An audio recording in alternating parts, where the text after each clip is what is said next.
Assalamualaikum warahmatullahi wabarakatuh. Bismillah walhamdulillah wassalatu wassalamu ala sayyidina Rasulillah wa ala alihi wa sahbihi wa mawala. Amma ba'du. Alhamdulillah, kita panjatkan syukur kehadirat Allah Subhanahu wa ta'ala. Malam yang bahagia ini kita dipertemukan oleh Allah di majelis yang mulia, di tempat yang barokah, dalam rangka menghadiri khatam maulid yang rutin digelar di Pondok Pesantren Asy-Syafi'iyah Sukaraja. Sebelumnya kami sampaikan salam ta'zim kepada para habaib, para alim ulama, para ajengan, para kiai dan para sepuh serta tokoh masyarakat, juga aparatur pemerintah baik sipil maupun militer, para bapak ibu jamaah majelis maulid yang dimuliakan Allah, wabil khusus keluarga besar Pondok Pesantren Asy-Syafi'iyah yang dimuliakan Allah Subhanahu wa ta'ala, dan semoga senantiasa dalam lindungan dan rahmat dari Gusti Allah. Juga tadi sempat disindir oleh Kang Haji Aceh tentang pernikahan cucu Mama Syafi'i, Ananda Oka, Ananda Koka dan Neng Iin. Ya, Masya Allah. Sukaraja Bawean. Bawean itu Jawa Timur, Ibu. Naik perahu 4 jam naik perahu.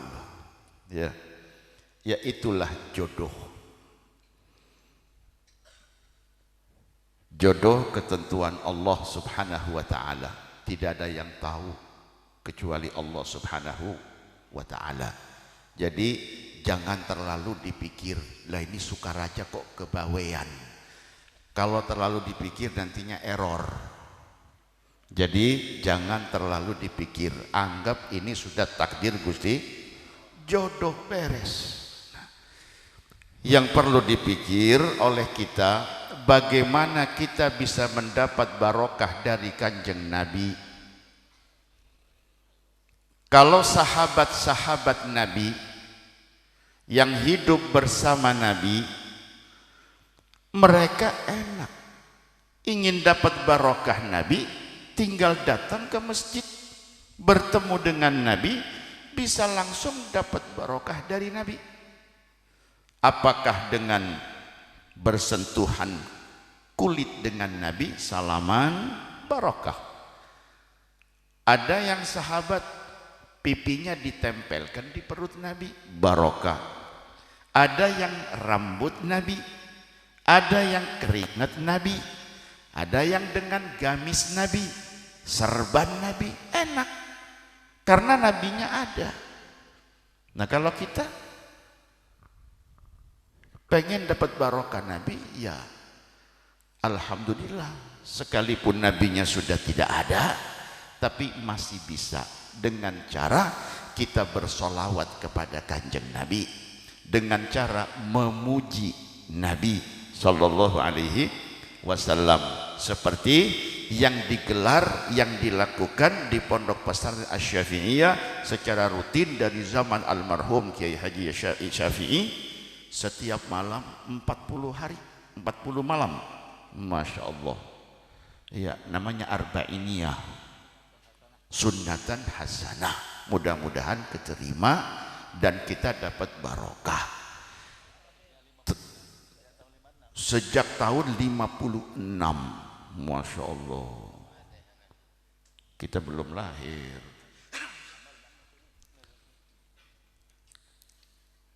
Luar biasa istiqomah. Nah, ini yang harus dipertahankan, ya. Cuman kita sedikit ingin menyampaikan dan menghimbau kepada semuanya. Marhaban, solawatan, tebaan, barzanji, bagus. Dan itulah yang diajarkan oleh para ulama. Tinggal bagaimana kita bisa mengambil hikmah daripada peringatan Maulid Nabi. Hikmah yang bisa kita ambil apa? Jangan cuman berkatnya. Hadir Maulid berkat, hadir Maulid berkat. Nah ini berkat nih, Masya Allah. Iya. Jangan cuman ini, tapi banyak hal yang bisa kita ambil dari peringatan Maulid Nabi. Dan yang paling penting adalah bagaimana kita bisa mengikuti sunnah Nabi Muhammad, mengamalkan sunnah Nabi, dan menghias diri dengan akhlak Nabi Muhammad sallallahu alaihi, sebagai figur sosok makhluk yang diciptakan oleh Allah sangat sempurna, tidak ada cacat, tidak ada kurang. Khuliqta mubarra'an min kulli aibin ka'annaka khuliqta kama tasha'u. Nabi diciptakan oleh Allah sempurna, fisik sempurna, sifat sempurna, pribadi sempurna, kepribadiannya juga sempurna. Itulah Nabi kita Sayyidina Muhammad sallallahu alaihi wasallam. Nah, bagaimana kita bisa mengetahui, mengenal Nabi dan mengenal akhlak Nabi, lalu meniru bagaimana Rasul sallallahu alaihi wasallam menghias dirinya dengan akhlakul karimah. Cara ibadahnya bagaimana? Cara muamalahnya bagaimana? Ini yang perlu kita santun, kita teladani. Perlu kita contoh cara bicaranya bagaimana. Ya, jangan asal ngomong, jangan asal bicara, jangan asal jerocos, tapi cobalah belajar bagaimana sih Rasulullah sallallahu alaihi wasallam.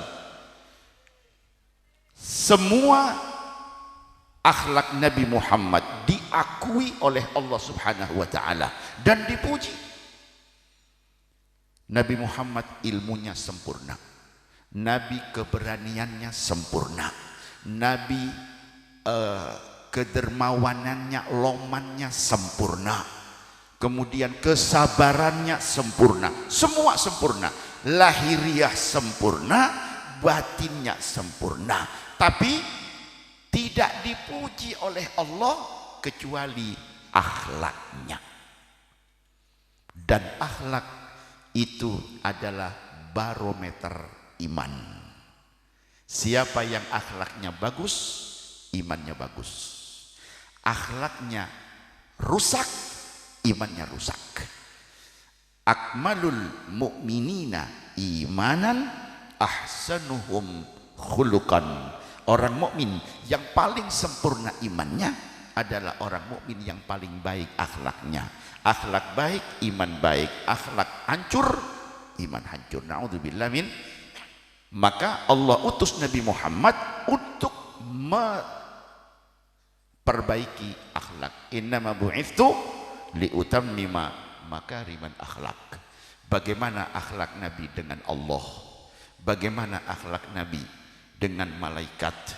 Bagaimana akhlak Nabi dengan para anbiya mursalin? Akhlak Nabi dengan sahabat, akhlak Nabi dengan keluarga, akhlak Nabi dengan tetangga, akhlak Nabi dengan anak kecil, akhlak Nabi dengan orang tua. Bagaimana? Itu yang harus ditiru, yang harus diteladani, supaya kita bisa memiliki iman yang sempurna dan bisa bersama-sama dengan Nabi Muhammad sallallahu alaihi wasallam. Jangan meniru asal meniru, apalagi yang hidup di tahun 2019. Jangan meniru asal meniru, sebab tidak semua yang kita lihat, tidak semua yang kita dengar itu bisa dan boleh ditiru. Syekh Ibrahim Al-Laqani dalam Mandhumah Jauharatut Tauhid, beliau katakan, wa kullu khairin fittiba'i man salaf. Anda ingin jadi baik, ikuti ulama salaf. Wa khairu salaf Nabi Muhammad sallallahu alaihi. Jadi tokoh salaf, pemimpin salaf itu Kanjeng Nabi. Setelah Nabi, sahabat, tabi'in, tabi'ut tabi'in, sampai kurun kelima, dinasti kelima, itu salaf. Setelah tabaqah tingkatan atau level atau dinasti kelima, itu disebut khalaf. Anda ingin baik, ingin dapat yang terbaik, ingin meniru yang baik, ikuti ulama salaf, Nabi, sahabat, tabi'in, tabi'ut tabi'in. Nah, yang khalaf bagaimana? Anda boleh ikut yang khalaf, tapi kalau sama dengan yang salaf. Kalau khalaf setelah 500 sampai 2019, ya 500 Hijriah sampai 1400. Kalau sama dengan salaf, kita ikut sami'na wa ata'na. Tapi kalau menyimpang dari salaf, maaf. Siapapun Anda, apapun madhabnya Anda, dari manapun asal usul Anda, ketika menyimpang dari salaf, maaf, ulama katakan wa kullu syarrin fi ibtida'i man khalaf. Ya, hal-hal baru yang dilakukan oleh khalaf, generasi akhir, dan menyimpang dari salaf, maaf, bid'ah, dolalah, finnar. Maka tolong kita yang hidup di akhir zaman, kita harus betul-betul hati-hati, karena Nabi beberapa kali ingatkan kita bahwa akan datang zaman yang penuh dengan fitnah, siang, malam, pagi, sore, sampai umat ini bingung. Nah, kita sekarang lagi bingung, umat ini lagi bingung, cuman diem aja. Ya, pengennya sih ngomong, cuman lah. Karena apa? Karena fitnah macam-macam. Anda harus bisa menjaga diri, jaga agama kita. Karena menjaga agama, menjaga akidah, menjaga ibadah, menjaga muamalah, menjaga akhlakul karimah, itu hukumnya wajib. Ya, wajib. Wa hifdzu dinin thumma nafsin mal nasab wa mithluha aqlun wa irdun qad wajab. Wajib hukumnya menjaga, yang paling penting agama. Tolong akidah dijaga, iman Islam dijaga. Jangan ikut-ikutan, apalagi yang Anda ikuti itu tidak jelas. Ya, akhlakul karimah itu nomor satu. Akhlakul karimah itu nomor satu. Bagaimana Anda berakhlak dengan Gusti Allah? Bagaimana Anda berakhlak dengan Kanjeng Nabi Muhammad sallallahu alaihi wasallam? Hati-hati Bapak, dengan Allah, dengan Nabi itu rawan dan rawan. Riskan, bahaya. Sedikit Anda salah dengan Allah atau dengan Nabi Muhammad, fatal. Iman bisa rusak, iman Islam bisa batal, dan seseorang itu bisa murtad. Naudzubillah min. Ini bukan kata saya Bapak Ibu, ini diajarkan di hampir di semua pesantren, semua pondok pesantren. Santri baru itu diajarkan sulamut taufik. Dalam sulam taufik dijelaskan di awal, di muqaddimah, bab apa? Faslun fil aqaid, akidah.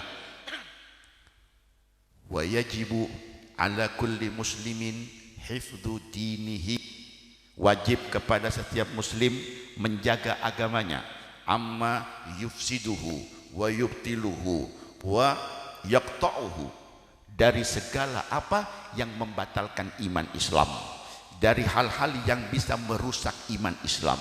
Apa yang bisa merusak iman Islam? Yaitu murtad, wa huwa ar-riddah. Hati-hati, riddah itu bisa keyakinan dalam hati, bisa dengan ucapan, bisa dengan kelakuan.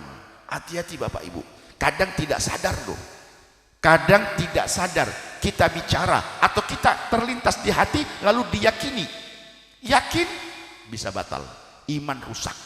Naudzubillah min dzalik. Kadang kita tidak bicara, tapi sekarang zamannya zaman Android. Hati-hati dengan medsos, hati-hati ya. Kalau ada hal-hal yang berbau riddah, bau murtad, jangan Anda share, jangan bagi-bagi, jangan kirim-kirim. Dapat ini ada aroma tidak benar, hapus. Jangan Anda terima lalu Anda kirim, Anda dapat dosanya sama. Ya, tolong hati-hati. Saya tidak menunjukkan ini kepada si fulan tidak. Tolong jaga iman kita, hifdzu dinin, jaga agama kita, jaga akidah kita, jaga ibadah kita, jangan sampai rusak. Kalau iman kita rusak, sholatnya percuma. Kalau akidahnya rusak, batal karena kelakuan sesuatu yang kita tidak sadar, percuma kita sholat, percuma kita sholawatan, percuma kita ibadah, percuma kita sedekah, percuma. Kenapa? Rusak. Syaratnya semua ibadah diterima itu kalau iman itu pondasi. Kalau imannya rusak, semua hancur. Tidak sholat sudah nggak kepake, puasa tidak kepake, semua sudah ditolak karena imannya rusak. Maka hifdzu dinin itu wajib. Nah, yang bisa membatalkan itu banyak. Hati-hati ya, hati-hati dengan Gusti Allah. Anda ragu kepada Allah dalam hati, itu bisa membatalkan iman. Hati-hati dengan Kanjeng Nabi, ragu kepada Nabi, Anda bisa merusak imannya. Ya, akhlak dengan Allah, akhlak dengan Kanjeng Nabi sallallahu alaihi wasallam. Hati-hati. Kalau Anda cerita Nabi, hati-hati. Kalau Anda cerita Nabi, hati-hati Bapak Ibu.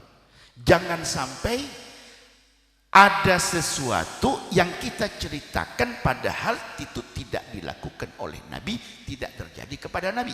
Contoh umpama, ya, Anda cerita dengan santri, dengan keluarga, Kanjeng Nabi itu naik pohon kelapa, padahal di Arab kan tidak ada kelapa. Nah, berarti Anda ngebohong kepada Nabi. Nah, kalau ngebohong kepada Nabi, Anda diancam neraka. Man kadzaba alayya muta'ammidan falyatabawa maq'adahu minan nar. Siapa yang sengaja ngebohong kepada Nabi, siapkan tempat di neraka. Hati-hati kalau bicara dengan Nabi Muhammad sallallahu alaihi wasallam, cerita Nabi, hati-hati, jangan sembarangan, jangan dibuat canda, jangan dibuat guyon. Allah, Nabi, Quran itu jangan dibuat bercanda, jangan. Sedikit lidah kita kepeleset, murtad. Kalau kitanya tahu, murtad tahu, kita bisa syahadat. Kalau tidak tahu, Bapak, naudzubillah. Ini bukan hal baru. Di zaman musannif Sulam Taufik, di zaman penyusun kitab Sulamut Taufik, di situ dikatakan waqad kathural kalamu fi hadzal zaman. Zamannya beliau sudah banyak, sudah ada orang yang bicara dan menjadikan Allah, akidah Allah, keyakinan kepada Allah, kepada Nabi dijadikan bahan bercanda. Beliau khawatir dengan umat. Bukan tidak suka, bukan khawatir, jangan sampai. Ya, karena apa? Dipesan oleh Allah, wala tamutunna illa wa antum muslimun. Jadi kadang bicara kecil Bapak Ibu, dalam kitab Asy-Syifa bi ta'rifi huquqil Mustafa lil Imam Al-Qadhi Iyad. Jadi Al-Qadhi Iyad nyusun kitab, isinya apakah yang harus kita lakukan terhadap Nabi Muhammad ketika kita sudah ikrar asyhadu an la ilaha illallah wa asyhadu anna Muhammadan. Anda punya konsekuensi. Yang ikrar la ilaha illallah, dia harus melakukan ini terhadap Allah. Yang ikrar asyhadu anna Muhammadar Rasulullah, dia harus lakukan ini untuk Nabi Muhammad sallallahu alaihi. Di antaranya ta'zim. Dalam kitab Asy-Syifa dikatakan, siapa yang menyebut nama Nabi Muhammad, lalu disebut dalam bentuk tasghir Muhaimid, dan niatnya merendahkan Nabi. Apa tuh Muhaimid? Kafir loh, murtad loh. Cuman nyebut nama, kafir. Serban Nabi. Wa man qala kana Rasulullah kana ridauhu sallallahu alaihi wasallam wasikhan. Zaman Nabi kan tinggalnya di Arab. Arab tuh gersang, susah air. Makanya Nabi Muhammad tuh dan sahabat jarang mandi. Astagfirullah. Anda sampaikan itu dalam rangka istihqar, sukhriyah, istihza, melecehkan Nabi, niatnya kufur. Itu Al-Qadhi Iyad Asy-Syifa. Subhanallah. Karena Nabi di sana kan air sulit, jangankan untuk mandi, untuk minum sulit. Apalagi mau cuci serban. Makanya lihat, serban Nabi, serban sahabat itu pada dekil, kotor. Karena sebentar, Anda niatnya apa? Kalau niat Anda merendahkan Nabi, melecehkan Nabi, Anda murtad. A'udzubillah min dalik. Maka ini yang harus kita ekstra hati-hati. Mungkin kita tidak bicara, tapi karena eranya era Android, era digital, Anda terima video, Anda terima postingan, ada yang teman yang kirim, tolong jangan kirim, jangan dibagi, Anda hapus. Kenapa? Ini ada aroma tidak benar. Ya udah. Ya. Dan tidak usah Anda mencela, mencaci. Ya, ini siapa nih yang bicara nih? Wah, Habib ini satu nih, ini begini.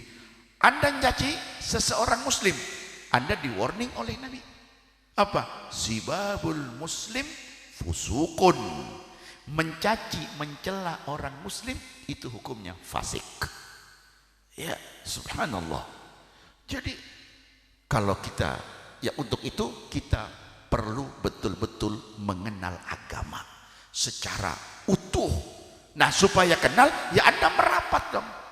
Merapat ke ajengan, merapat ke ulama, merapat ke ustadz, aktif hadir majelis taklim.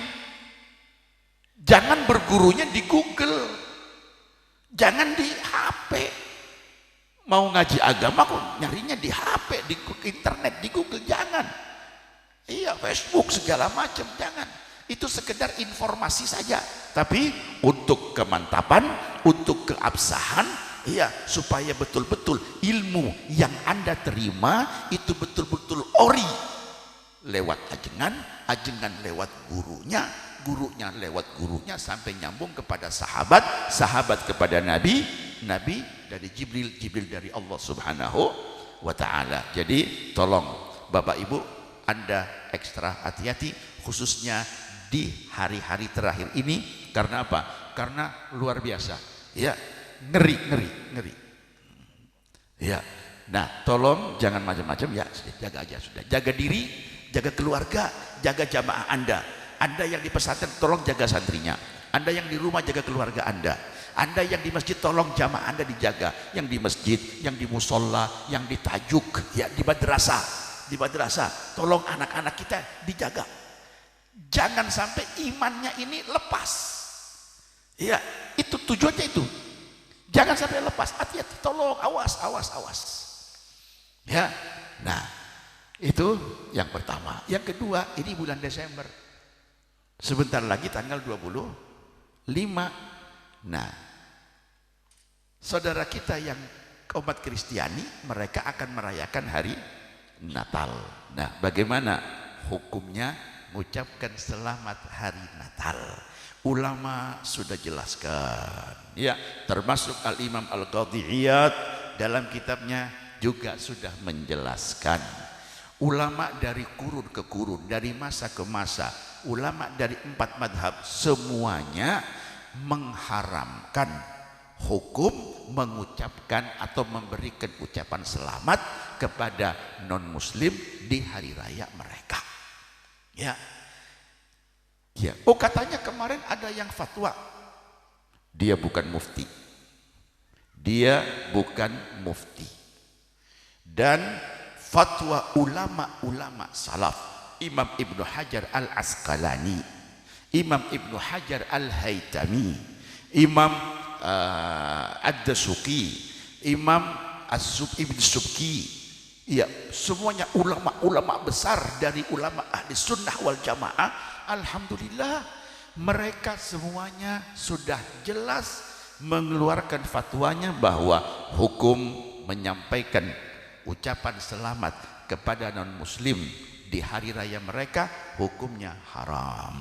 Kalau sampai dalam hati kita mengucapkan selamat, lalu dalam hati ada rasa pengagungan, penghormatan terhadap apa yang dilakukan oleh mereka, maka ini bisa pindah dari haram menjadi dosa besar.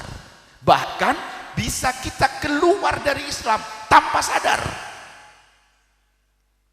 Hati-hati Bapak Ibu. Bukan kita dari dulu biasa kita hidup dengan saudara kita, tetanggaan dengan muslim biasa. Ya, mereka juga tidak nuntut kepada kita. Ya. Tapi justru kita nih mengkhawatirkan, kita ingin agama kita, iman akidah Islam kita ini selamat, karena kita berharap tidak meninggalkan dunia ini kecuali membawa iman Islam. Wala tamutunna illa wa antum muslimun, itu tujuannya. Maka kita harus hindari apa-apa yang bisa menyebabkan rusaknya iman Islam dan akidah.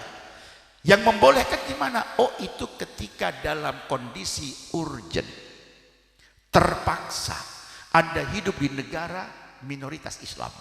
Jika Anda tidak baik dengan mereka, maka Anda akan diintimidasi, Anda akan diganggu lah, akan bahkan bisa nyawa Anda terancam. Nah, di sini boleh, ya, ulama membolehkan.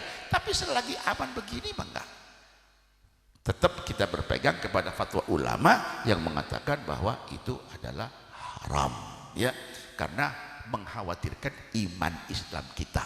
Jadi tolong Bapak Ibu yang dimuliakan Allah Subhanahu wa taala, lewat maulid, pada peringatan maulid pada malam hari ini, kita berharap kepada Allah Subhanahu wa taala, mudah-mudahan fitnah yang lagi panas ini mudah-mudahan segera diredakan oleh Allah, segera dipadamkan api fitnahnya. Ya, sebab siapa yang menyulut api fitnah itu dilaknat oleh Allah. La'anallahu al-fitnatu naimatun. Al-fitnatu naimatun. La'anallahu man aiqadhaha. Fitnah itu tidur. Allah laknat, Allah kutuk orang yang membangunkan fitnah. Yang pertama kali menyulut fitnah ini mal'un. Ya, maka tolong hati-hati bagaimana supaya kita selamat dari api fitnah ini. Ya, itu tujuannya. Maka dekatkan diri kepada Allah Subhanahu wa taala, dekatkan diri kepada Kanjeng Nabi Muhammad sallallahu alaihi wasallam. Jangan lupa merapat kepada ajengan, kepada kiai, kepada majelis-majelis taklim, supaya iman Islam akidah kita betul-betul bisa terselamatkan. Ya, jadi jangan ikut-ikutan, jangan tidak usah dimikir dah. Ya, kalau ada yang cerita Nabi apa gitu tentang Nabi, ini kok ada orang ya Nabi Muhammad, udahlah, yang penting itulah, Anda sudah paham semua, videonya sudah kemana-mana kan gitu. Iya, jadi tidak usah kita ini lagi. Intinya mari bareng-bareng sama-sama kita menjaga iman, Islam dan akidah kita masing-masing. Keluarga kita dijaga iman Islamnya. Ya, tolong dijaga mulut kita, dijaga lidah kita, dijaga tangan kita, dijaga. Jangan sampai kita tidak berbuat, tapi karena kita ikutan share kita kena dosanya. Ya, jadi mudah-mudahan kita semuanya ditetapkan oleh Allah imannya, ditetapkan Islamnya, dikuatkan akidahnya, dan dimuliakan, ditinggikan derajatnya, serta dimuliakan akhlaknya, sehingga kita semua bisa menjadi umat Kanjeng Nabi Muhammad yang membahagiakan hati Nabi Muhammad, ya, yang bisa membahagiakan hati Nabi. Dan tolong dijaga persaudaraan, ukhuwah Islamiyah dijaga. Jangan sampai karena masalah beda sudut pandang, beda pendapat, Anda bentrok dengan saudara sesama muslim. Jangan. Ingat, saudara, ukhuwah itu ada ukhuwah insaniyah, ada ukhuwah wataniyah, ada ukhuwah islamiyah. Anda harus tahu, ukhuwah islamiyah itu di atas semua ukhuwah. Jangan diputar balik. Ya, yang diajarkan oleh Nabi, ukhuwah Islamiyah itu di atas ukhuwah semuanya. Apakah itu ukhuwah nasab, atau itu ukhuwah wataniyah, atau itu ukhuwah insaniyah, semuanya di bawah ukhuwah Islamiyah. Karena yang mengikat kita dengan saudara sesama muslim adalah ukhuwah fillah. Kalau nasab itu saudara kandung, karena satu kandung jadilah saudara. Karena tinggal sama-sama di Indonesia jadilah saudara sebangsa. Ya, karena tinggalnya sama-sama di Indonesia. Karena sama-sama manusia kita jadi saudara, sama-sama manusia. Tapi manusia, saudara sebangsa, saudara sekandung, dan saudara seagama. Itu yang paling mulia di hadapan Allah adalah ukhuwah Islamiyah. Tolong jangan sampai putus, ya. Jangan karena masalah kecil sampai ada bentrok, apalagi perang, apalagi sampai bunuh-bunuhan. A'udzubillah. Ya, saya lihat kemarin video di jalan lagi demo, di sana Allahu Akbar, di sini sholli ala Nabi. Muslim sama muslim, innalillah. Ya, kalau sampai ada satu tetes darah yang netes, tanggung jawab besar di hadapan Allah. Apalagi sampai nyawa melayang, sampai ada yang mati. La haula wala quwwata illa billah. Allah tegas dalam Quran, wa may yaqtul mu'minan muta'ammidan fajazauhu jahannam khalidan. Hati-hati Bapak Ibu ya. Mencaci muslim aja sudah fasik, apalagi sampai perang. Ya, tadi diingatkan dalam ayat, afa in mata au qutila in qalabtum ala aqabikum. Apakah nanti setelah Nabi Muhammad wafat, atau Nabi Muhammad barangkali terbunuh, lalu Nabi meninggal, apakah kalian akan kembali menjadi seperti orang kafir?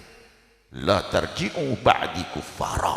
Awas, jangan setelah aku wafat kalian kembali seperti orang, seperti sebelumnya, seperti ketika masih kafir, saling perang, saling bunuh, saling caci. Enggak, bukan itu akhlak umat Islam. Bukan, Nabi tidak ajarkan itu, Quran tidak ajarkan itu. Kalaupun ada beda, silaturahim, datang, bicarakan, jangan diekspos, jangan.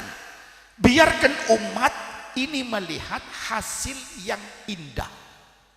Jangan umat dikasih tahu, wah ini dari sini ke sana, ini di shooting, share, upload semua. Jangan, ini bikin resah masyarakat dan akan berdampak kepada iman Islam, berdampak kepada akidah. Kalau ada hal yang kurang pas, ayo silaturahmi. Wa in tanaza'tum fi syai'in farudduhu ilallahi wa rasulihi. Kalau ada beda pendapat, ayo, ini kita kan saudara. Ada muslim, saya muslim, saya syahadat, anda syahadat, anda sholat, saya sholat, kiblatnya Ka'bah sama, ayo duduk bareng, apa masalahnya? Jangan yang ini di medsos, ini di medsos, ini di podium, ini di podium, ini di mimbar, ini di mimbar. Innalillah, umat jadi pening, berat umat, kasihan. Sudah umat kondisinya begini, ditambah lagi, a'udzubillah. Mudah-mudahan barakah Rasul, barakah Maulidur Rasul, barakah, pujian-pujian untuk Rasul. Semoga kita semuanya bangsa Indonesia dijadikan bangsa yang aman, negara kita dijadikan negara yang makmur, negara yang bisa menurunkan rahmat Allah, negara yang bisa menyenangkan hati Nabi Muhammad sallallahu alaihi wasallam. Dan semoga Allah subhanahu wa ta'ala selamatkan bangsa ini dari segala macam fitnah fid dini wad dunya wal akhirah. Kita doakan siapapun orangnya yang ingin menghancurkan negara ini, mudah-mudahan Allah hancurkan mereka. Siapapun yang ingin merusak negara ini, yang ingin menghancurkan bangsa ini, mudah-mudahan Allah kembalikan programnya kepada mereka. Berkah Nabi sallallahu alaihi wasallam. Itu saja Bapak Ibu yang dimuliakan Allah Subhanahu wa taala. Sekali lagi mohon doanya untuk mempelai pengantin yang baru menikah, juga cucu daripada Kiai Haji Syafi'i, yaitu Ananda Alfa Dimsyabih ya, yang sudah dikhitan Rabu 4 Desember, sudah pernikahannya 11 November 2019. Masya Allah, iya masih pengantin baru. Alhamdulillah, mudah-mudahan barakah Rasul, keluarga yang baru dibangun dijadikan keluarga yang penuh dengan mawaddah, sakinah, warahmah, dzurriyyah salihah, rizki wasi', sesian wa ma'nawiyan, dan yang dikhitan mudah-mudahan Allah jadikan putra yang saleh. Amin ya rabbal alamin. Wa sallallahu wasallam ala sayyidina Muhammad wa alihi wa sahbihi wasallam. Walhamdulillahi rabbil alamin. Wassalamu alaikum warahmatullahi wabarakatuh.